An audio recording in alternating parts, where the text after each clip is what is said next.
जय श्री कृष्ण दोस्तों, आप सभी का मेरे चैनल में स्वागत है। सभी को पता है मकर संक्रांति आने वाली है। मकर संक्रांति के दिन कई सारे नियम, कई सारे जो है नेकाचार आदि लिए जाते हैं। आज की वीडियो में उन सभी नेकाचारों की समस्त जानकारी बहुत ही सरल और सभी नेकाचारों की उद्यापन कैसे करनी है उसकी विधि, साथ ही हम लोग ये भी जानेंगे कि मकर संक्रांति के दिन से कौन कौन से नियम लिए जाते हैं, कौन कौन सी कहानी सुनने के नियम लिए जाते हैं और उनके उद्यापन की संपूर्ण विधि आज की वीडियो में बताने जा रही हूँ। यदि आप इन सभी नेकाचारों या नियमों और उद्यापन विधि को जानना चाहते हैं तो वीडियो पर अंत तक जरूर से बने रहें। कहा जाता है मकर संक्रांति के इतने नियम और नेकाचार होते हैं जितने एक छाजले यानी कि सूप में तिल। तो मैं कोशिश करूंगी कि आप लोगों को ज्यादा से ज्यादा नियमों और नेकाचारों की जानकारी दे पाऊं। मकर संक्रांति पर हम सभी अपने सामर्थ्य के हिसाब से दान पुण्य आदि करते हैं, सेवा करते हैं, क्योंकि इस दिन जिस भी चीजों का दान किया जाता है या जो भी नियम हम लेते हैं या जो भी नेकाचार हम करते हैं वो अगले जन्म में भी उनके पुण्य हमें कई गुना बढ़कर मिलते हैं। तो इसलिए मकर संक्रांति के दिन ये नेकाचार किए जाते हैं, ये नए सारे नियम लिए जाते हैं। तो इसी दिन से कुछ ना कुछ नियम उठाए जाते हैं। तो बात करते हैं सबसे पहले मकर संक्रांति के दिन हमें कौन कौन से नेकाचार और नियम लेने चाहिए या कौन कौन सी कहानी हमें सुननी चाहिए। तो देखिए, संक्रांति में सबसे पहले धर्मराज जी की कहानी, पोपाबाई की कहानी, धरती माता की कहानी सुनी जाती है, आकाश की कहानी, द्रौपदी की कहानी, राम लक्ष्मण आदि कहानियों का नियम लिया जाता है। और सभी कहानियों का उद्यापन विधि भी अलग अलग होता है।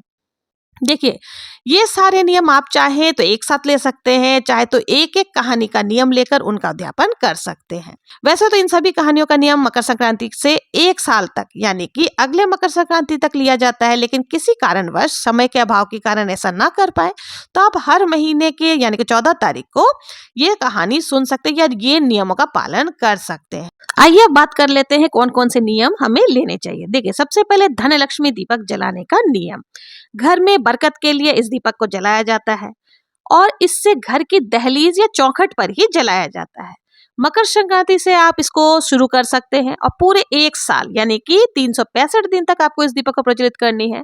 और ध्यान दें कि यह दीपक जो है आपको सूर्योदय होने से पहले या फिर सूर्यास्त के बाद ही जलाना है, क्योंकि यह दीपक जो है अंधेरे में ही जलाया जाता है।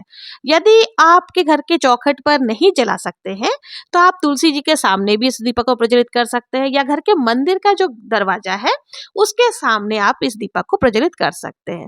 लेकिन आपको क्या करना है, आपको चौक पूरने के बाद ही इस दीपक को प्रज्वलित करना है। इससे लक्ष्मी माता बहुत ज्यादा प्रसन्न होती है और आपके घर में धन संपदा बढ़ती जाती है, आपके घर में दिनों दिन बरकत होती है। तो आप मकर संक्रांति के दिन से ये घर में बरकत के लिए लक्ष्मी दीपक जरूर से जलाएं। अब देखिए, जब पूरा साल हो जाएगा तो मकर संक्रांति के दिन आपको क्या करना है। अगर आप पूरे साल के लिए नहीं भी जला सकते हैं तो केवल मकर संक्रांति के दिन इस दीपक को जला करके उसी दिन उद्यापन आप कर सकते हैं। उद्यापन के लिए आपको क्या करना है, 14 मिट्टी के दीपक हमें ले लेना है। इसमें डालने के लिए बाती और घी, आप चाहे तो घी के स्थान पर तिल का तेल भी ले सकते हैं। साथ में यथासंभव दक्षिणा हम जरूर से लेंगे। फिर हमें इसे मिनस कर किसी भी मंदिर में जाकर के आप दान दे सकते हैं। जलाकर आपको नहीं आना है, आपको पंडित जी को दे देना है, वो हर दिन दीपक को प्रज्वलित कर देंगे। तो इस प्रकार से जो है हमारा धनलक्ष्मी दीपक का जो नियम है उसका उद्यापन हो जाएगा। अब आइए बात कर लेते हैं दूसरे नियम की। दूसरा नियम जो है वो आप राम नाम लेखन का नियम ले सकते हैं। राम नाम लेखन का नियम इतना पवित्र नियम है कि आपके कोई भी पाप तुरंत ही इस लेखन से नष्ट हो जाते हैं। तो इसलिए राम नाम का आपको नियम लेना चाहिए। और देखिए, आपको राम नाम का लेखन जो है ना लाल स्याही यानी लाल पेन से ही आपको लिखना है। और राम नाम के लेखन जो है एक बहुत ही पुण्य कार्य है, तो स्वयं के साथ साथ आप दूसरों को भी इस कार्य में जरूर से जोड़ना चाहिए। क्रम ना टूटे इसलिए राम नाम लेखन की पुस्तिका पहले से ही आपको व्यवस्था करके रख लेनी चाहिए। और देखिए, राम नाम लेखन के लिए पुस्तिका अलग से मिलती है तो आप उससे भी कर सकते हैं। और फिर एक साल तक आपको क्रमबद्ध होकर के राम नाम लेखन करना है। मकर संक्रांति के दिन से ही ये लेखन शुरू की जाती है। फिर इसका उद्यापन कर देना। देखिए, उद्यापन में आपको एक कुर्ता पजामा या पैंट शर्ट का कपड़ा या गर्म सूट के कपड़े, 5 चीजें कोई भी पुरुष के आपको ले लेने हैं। उसमें पैंट शर्ट का कपड़ा भी हो सकता है, कुर्ता पजामा हो सकता है, धोती हो सकता है, या अंगोछा, राम नाम लिखा हुआ जो अंगोछा आता है वो हो सकता है। साथ ही आपको देखिए जो राम नाम का जो पुस्तक होती है लिखने वाली, वो पुस्तक आपको ले लेनी है, या फिर कोई भी नोटबुक आप ले सकते हैं। साथ ही कुछ भी मीठा, चाहे तो आप गुड़, तिल या तिल के लड्डू, और साथ ही दक्षिणा आपको जरूर से ले लेनी है। फिर इसको आपको मिनस लेना है, हाथ में थोड़ा सा जल लेकर के आप 2 बार मिनस लेंगे अपना गोत्र वार आदि बोल करके। फिर आपको ये क्या करना है, किसी भी मंदिर में जाके पुजारी जी को आप भेंट स्वरूप दे सकते हैं, दान स्वरूप दे सकते हैं। अब आती है बारी तीसरे नियम की। तो देखिए आप 14 चीजों का नियम ले सकते हैं, 14 चीजें बांटने का नियम आप ले सकते हैं। 14 चीजों में आप कुछ भी बांट सकते हैं, लेकिन आप जब शुरुआत करेंगे ना, तो आपको जो है नारियल यानी श्रीफल से ही शुरुआत करनी है, नारियल की गीट से ही आप शुरुआत करेंगे और सुहाग सामग्री डाल करके आपको 14 औरतों को दे देना है। तो ये इसका उद्यापन नहीं होता, आप इसको आराम से जब तक आप चाहें, कम से कम 14 वर्ष तक तो आपको ये 14 सामग्री का दान जरूर से करना चाहिए। तो इस प्रकार से आप 14 चीजों को दान करने का नियम भी ले सकते हैं। अब आइए बात कर लेते हैं चौथे नियम की। तो देखिए चौथा नियम चौक चुनरी पूजने का नियम होता है। चौक चुनरी के नियम में आपको क्या करना है, रोजाना ही घर के आंगन में आपको चौक पूजना है। 1 साल तक यानी मकर संक्रांति के दिन से 365 दिन तक, अगले संक्रांत तक आपको रोज चौक पूजना है। और चौक आपको कैसे पूजना है, तो देखिए थोड़ा सा आप गेरू ले लें, गेरू से इस प्रकार से आपको घर के आंगन में चौक पूर लेना है। थोड़ा सा आपको आटा या चावल के आटे से जो है स्वास्तिक जैसा आपको चौक पूरना आता हो आप पूर सकते हैं, और नहीं कुछ तो स्वास्तिक बना ले, थोड़ा सा हल्दी भी उसमें आपको डाल लेना है। इस प्रकार से जो है ना रोजीना आप अपने घर के आंगन में चौक पूरेंगे, इससे लक्ष्मी माता भी बहुत ही प्रसन्न होती है और आपके घर में अन्न धन का भंडार भरा रहता है। तो ये सब देखिए रिचुअल्स बहुत ही सोच समझ करके बनाए गए हैं, तो आप चौक चुनरी पूजने का नियम जरूर से कर सकते हैं। और देखिए इसका उद्यापन में आपको क्या करना है, जब अगली संक्रांत आएगी पूरे 1 साल के बाद, आपको क्या करना है, एक चुंदरी की साड़ी ले लेनी है। साड़ी आप किसी भी रंग का ले सकते हैं, लाल हो, हरी हो, जिस कलर की भी आपको चुंदरी की एक साड़ी ले लेनी है। शर्ट पैंट का कपड़ा ले लेना है। साथ ही श्रृंगार की सामग्री आपको साड़ी के ऊपर रख करके, और साथ ही कुछ भी मीठा यानी कि तिल के लड्डू हो गए, या फिर रेवड़ी हो गए, मूंगफली हो गई, इस तरह का कुछ भी, या गुड़ हो गए, ये आपको डाल करके फिर दक्षिणा आपको जरूर से डालना है, क्योंकि दक्षिणा जो है, दक्षिणा के बिना कोई भी दान पूर्ण नहीं मानी जाती है। तो आपको दक्षिणा भी जरूर से रख करके फिर आपको ये किसी को भी, आप अपने सासू माँ को या अपने ननद को, जेठानी को, या किसी भी गरीब को दान स्वरूप दे सकते हैं। तो इस प्रकार से चौक चुनरी का नियम हो जाता है। इसके बाद और भी कई सारे नियम होते हैं। कीड़ी नगरी जिमाने का नियम होता है, सुहाग कुंडा भरने का नियम होता है, सौसेरी दान का नियम होता है, दिया बाती का नियम होता है, सूरज लोटा का नियम होता है। तो देखिए मैं थोड़ा थोड़ा सबके बारे में बता देती हूँ, नहीं तो ये वीडियो काफी लंबा हो जाएगा। तो सूरज लोटे का नियम क्या होता है कि जिस दिन से सकरात होती है ना, तो आपको सूर्य देव को जल डालना प्रारंभ करना होता है। आपको पूरे साल भर अगले मकर संक्रांत तक यानी 365 दिन बिना चूके आपको सूर्यदेव को अर्घ्य देना होता है, और 1 साल के बाद इसका उद्यापन करना होता है। तो उद्यापन के लिए आपको क्या चाहिए, देखें आपको एक लोटा ले लेना है, उसमें चावल भर लेना है, और उसी में आपको एक महिला के और एक पुरुष के कपड़े ले लेने हैं, और उसके ऊपर आपको सुहाग सामग्री रख देनी है, कुछ मीठा आप रख सकते हैं। ये सारी चीजें रख करके आपको जो है ना कलप लेना है यानी कि मिनस लेना है, और दक्षिणा आपको जरूर से रखना है, क्योंकि देखिए दक्षिणा के बिना जो है ना दान पुण्य नहीं मानी जाती। फिर दक्षिणा रख करके इसको कलप करके आपको किसी को भी आप दे सकते हैं। आप चाहें तो अपने सासू माँ को दे सकते हैं, या फिर ननद को दे सकते हैं, जेठानी को दे सकते हैं, और नहीं तो आपको क्या करना है, ये मंदिर जो पुजारी जी होते हैं आप उनकी पत्नी को भी ये सारी सामग्री और दे सकते हैं भेंट स्वरूप। तो इस प्रकार से आपका सूरज लोटे का नियम भी पूर्ण हो जाएगा। इसके साथ ही आपको देखिए और भी कई सारे नियम होते हैं। इसके साथ ही आप मांग भरवाने का नियम भी ले सकते हैं। इसको प्रारंभ करने के लिए आपको सिंदूर की डिब्बी ले लेनी है, एक अपने लिए और 14 डिब्बी आपको मिनसने के लिए ले लेना है। तो पहली बार में आपको क्या करना है, आप चाहे तो सूखा या फिर गीला जैसा भी आप ले सकती हैं। 15 आपको डिब्बी क्यों लेनी है, देखिए संक्रांत वाले दिन से आपको अपनी मांग भरवाना प्रारंभ करना है। ये आप किसी भी सुहागन महिला से करवा सकती है।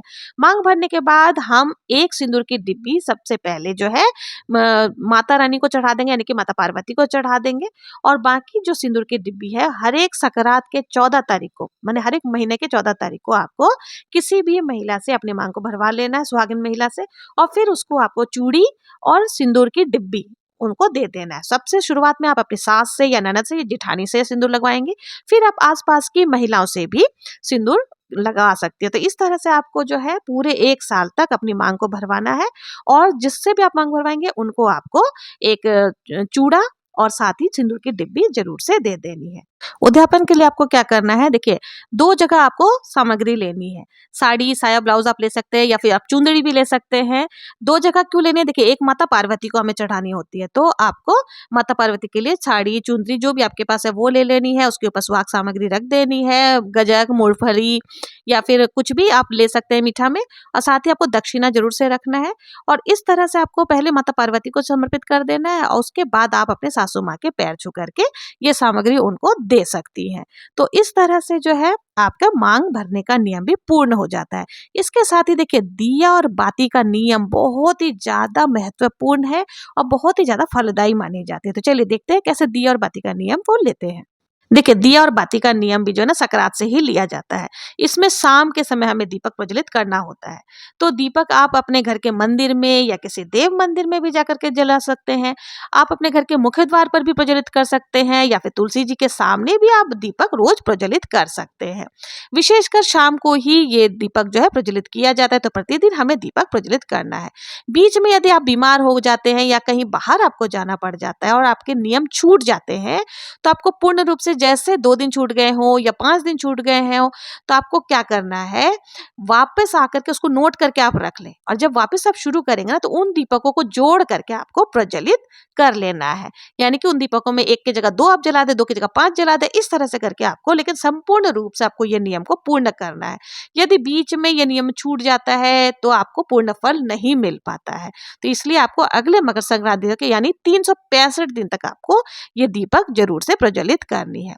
अब जान लेते हैं इसका उद्यापन कैसे करना है। तो देखिए इसके लिए आपको एक चांदी का दीपक ले लेना है और उसके साथ ही आपको देखिए 365 तिल के दीपक बनाने होते हैं। तो तिल में खोआ मिला करके, चाहे तो आप तिल में गुड़ मिला करके, और जैसे लड्डू बनाते हैं, लड्डू को बीच में अंगूठा से दबा देंगे ना, तो वो दीपक का आकार ले लेगा। तो इस तरह से 365 आपको दीपक बना लेने, छोटे छोटे दीपक आप बनाएंगे और उसके बाद आप इसके ऊपर श्रृंगार सामग्री आदि, दक्षिणा आदि रख करके कलप करके आपको चांदी का दीपक और सुहाग सामग्री और साड़ी आदि जो भी आपने लिया वो आप अपने सास को, ननद को, जेठानी को दे सकते हैं। और जो 365 आपने बाती मतलब दीपक बनाया है ना, उसको आपको क्या करना है, किसी को भी दान स्वरूप दे देना है। इस प्रकार से जो है दिया बाती के नियम का उद्यापन हो जाता है। अब जो नियम बता रही हूँ वो होता है गाय माता को भाईली बनाने यानी कि दोस्त बनाने का नियम। तो इसके लिए आपको क्या करना है, सकरात से गाय माता को रोज ही ना आपको कुछ भी अनाज जैसे दाल आदि भिगो करके आप उनको खिला सकते हैं। पूरे 365 दिन आपको गाय माता को कुछ भी खिलाना है।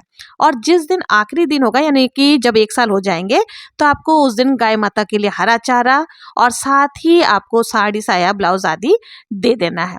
तो ये आपको कलप करके किसको देंगे, तो देखिए गाय माता के लिए तो आपको चारा दे देना है और साथ ही जो गाय की सेवा करते हैं उनको आपको ये सारे वस्त्र आदि जो आपने लिया है वो आपको दे देना है। देखिए अभी तो बहुत सारे नियम बाकी है, एक वीडियो में बताना पॉसिबल नहीं है। देखिए तुलसी जी से नियमित बहुत सारे नियम होते हैं, जैसे तुलसी जी को बिंदी लगाना, तुलसी जी के सामने दीपक जलाना, चिड़िया मुट्ठी भरना, कोठी भरने का नियम, बहुत सारे हैं, कीड़ी नगरी जिमाने का नियम। तो मैं नेक्स्ट वीडियो में जरूर से ये सारे नियमों का डिटेल वीडियो डाल दूंगी। अगर आप लोगों को जितने भी मैंने नियम बताए उसके डिटेल वीडियो देखने हैं तो मेरे चैनल पर ऑलरेडी अपलोडेड है, आप वहां से जाकर के देख सकते हैं। और अगर इसमें आप लोगों को जरा भी मेरा ये वीडियो यूजफुल लग रहा हो, उपयोगी लग रहा हो, तो प्लीज कमेंट में जरूर से बताएं ताकि मैं और भी वीडियोस आप लोगों के लिए लेकर के आऊं। मिलते हैं नेक्स्ट वीडियो में, तब तक के लिए जय श्री कृष्णा।